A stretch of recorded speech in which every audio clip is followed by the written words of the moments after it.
Hey guys, what's up? In a short tutorial video, we're going to show you step by step how you can start a group chat, for instance, with your friends or your family or your coworkers on WhatsApp on your Android phone. So let's get started right away. Launch the WhatsApp application on your mobile device. And as you can see, we're on the home screen of my WhatsApp application.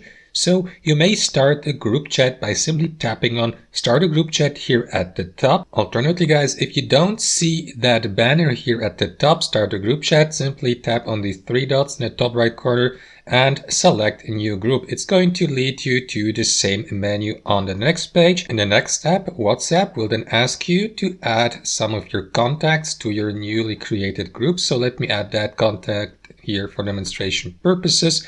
And after that, tap on that arrow to the right icon here in the bottom right corner. Give your new group a name here at the top. You may also attach or give it a profile picture here in the top left corner. Let me name that group really quickly, Test Group 01 for instance. And after that, also make sure that you assign group permissions here below. So tap on it and select whether you would like to give members the opportunity, for instance, to send messages, to add other members, or to edit group settings, or turn these features off if you don't want members to have these permissions. In addition to that, you may select this option here, Approve New Members. So with that option turned on, you as the admin will have the opportunity to approve anyone who has been invited by a group member to join that group or to decline that request. So guys, what you want to do after that is tap on that arrow to the left icon here in the top left corner.